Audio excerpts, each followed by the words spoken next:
Halo teman semua, ketemu lagi sama Mbak Eka di podcast Kelas Psikologi. Oke, teman-teman gimana kabarnya?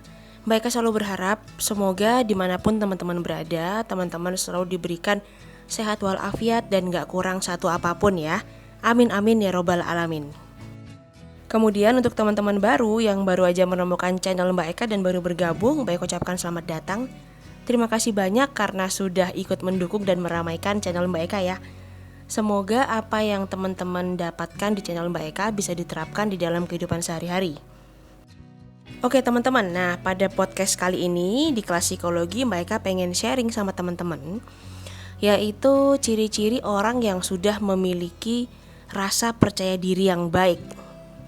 Karena seperti yang kita tahu, selama menghadapi masa pandemi ini teman-teman ya, satu-satunya yang bisa bikin kita tetap kuat, tetap bisa melanjutkan hidup itu adalah kalau kita memiliki rasa percaya diri dan keyakinan yang baik. Nah, maka Mbak Eka pengen sharing, Mbak Eka pengen ngajakin teman-teman semua untuk ngelihat ke dalam diri kita masing-masing. Apakah kita sudah memiliki ciri-ciri ini apa belum ya? Oke baik, gak pakai lama teman-teman. Seperti biasa silahkan cari posisi duduk, posisi tiduran atau ya goler-goler terserah deh teman-teman. Yang jelas posisi yang nyaman untuk menyimak podcast ini. Nah kemudian apabila nanti pada saat menyimak podcastnya kok ada yang positif ya, atau kok ada yang relate ya sama diriku yang cocok ya, nah dan teman-teman ngerasa ini perlu diketahui oleh orang banyak, silahkan share di semua sosial media yang teman-teman gunakan ya. Karena perlu kita ingat teman-teman, semakin banyak orang yang belajar ilmu psikologi, artinya lingkungan kita akan semakin positif. Nah, pada saat lingkungan kita semakin positif, artinya masing-masing dari kita akan memiliki harapan hidup yang positif dan untuk hidup lebih nyaman hingga besok. Ya, lansia lah di masa tua, istilahnya kayak gitu teman-teman.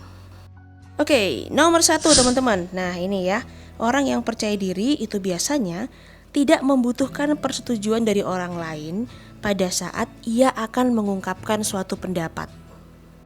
Artinya apa ya kira-kira? Nah, artinya pada saat dia mau mengungkapkan suatu pendapat, artinya orang-orang ini sudah memikirkan konsekuensi dari keputusan yang akan dia buat. Nah, apakah kita termasuk di dalamnya? Next, di nomor 2 teman-teman. Mereka, orang-orang yang percaya diri biasanya bisa tersenyum saat mereka benar-benar ingin tersenyum. Artinya gak ada paksaan, gak ada perasaan segan ke orang lain ya, atau ngerasa canggung. Jadi ya mereka akan tersenyum pada saat situasi itu membuat mereka kagum atau membuat mereka merasa oh iya bener ya kayak gitu pendapatnya. Nah gitu teman-teman. Ciri-ciri yang ketiga, nah ini ya biasanya orang-orang yang percaya diri itu tidak takut saat mereka memilih diam atau tidak mau mengungkapkan pendapat ya.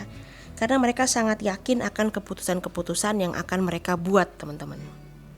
Baik, kemudian mereka akan bawa teman-teman di nomor 4. Di nomor 4 ini ada orang-orang yang percaya diri itu biasanya berani mengambil resiko dan mau bertanggung jawab penuh atas apa yang sudah ia putuskan untuk dimulai. Baik, semakin menarik nih ya. Di nomor 5 teman-teman, orang-orang yang percaya diri itu biasanya mereka sangat mencintai kekurangan dirinya sendiri. Ya, artinya apa? Mencintai kekurangan diri sendiri. Mereka sadar mereka punya kekurangan dan mereka berani untuk mengubah kekurangan itu ya. Baik, terakhir teman-teman di nomor 6 ya. Ciri-ciri orang yang sudah sangat percaya diri. Mereka tidak takut mengakui kesalahan atau kelemahan dirinya. Oke, contohnya gimana Mbak Eka? Nah, contohnya gini teman-teman. Misalnya nih ya, ada seseorang yang dihadapkan dengan masalah baru atau problem baru di tempat kerjanya, ya. Nah, dia sadar bahwa wah aku kayaknya nggak punya kapasitas buat melakukan itu.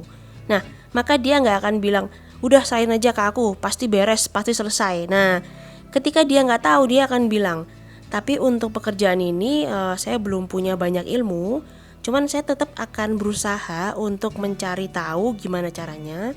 Dan ketika nanti saya siap, saya akan mengambil tantangan ini. Atau saya juga bersedia dipartnerkan dengan orang-orang yang sudah memiliki ilmu pengetahuan lebih daripada saya, ya, dan saya juga mau belajar dari dia. Baik teman-teman, nah makasih banyak ya buat teman-teman semua yang sudah nyimak podcast ini sampai selesai. Semoga ada hal positif yang bisa diambil dan bisa kita terapkan di dalam kehidupan sehari-hari. Mbak Eka berharap banget supaya apa? Supaya teman-teman semua yang nyimak podcast ini atau yang mendengarkan podcast ini bisa menularkan hal ini ke anak-anak kita yang masih kecil, teman-teman ya. Bisa sepupu, bisa anak, bisa tetangga ya. Karena apa? Di masa pandemi seperti ini teman-teman, percaya deh, setiap anak ya yang lahir, mayoritas, mereka nggak bilang semua tapi mayoritas, mereka ngerasa mereka bisa ngelakuin banyak hal dalam satu waktu, dalam satu kesempatan. Nah padahal perlu kita pahami bersama, sebenarnya anak-anak ini nggak kemana-mana. Mereka hanya ngelihat layar HP, tapi mereka merasa sudah melakukan banyak hal. Nah, khawatirnya nanti ketika mereka diterjunkan ke lapangan itu mereka kaget dan shock ya. Syukur-syukur kalau hanya mengalami shock ya. Tapi kalau udah sampai trauma, bahkan hingga depresi atau bahkan jadi korban bully karena cuman bisa ngomong doang, nah itu akan membahayakan kehidupan mereka. Nah maka ayo dorong generasi muda kita supaya memiliki rasa kepercayaan diri yang baik ya. Supaya apa? Supaya besok masa tua kita dititipkan dengan orang-orang yang tepat. Nah, kira-kira gitu teman-teman. Oke, baik teman-teman semua, Mbak Eka titip salam untuk orang-orang tercinta di sekitar kalian. Sehat selalu dan jangan lupa juga tonton podcast-podcast Mbak Eka sebelumnya. Siapa tahu relate dengan kehidupan kita dan bisa diterapkan, kemudian juga bisa memberikan motivasi untuk kita tetap bertahan hidup dan berjuang ya, melewati masa pandemi ini. Oke, terima kasih banyak. Salam sehat selalu. Dadah.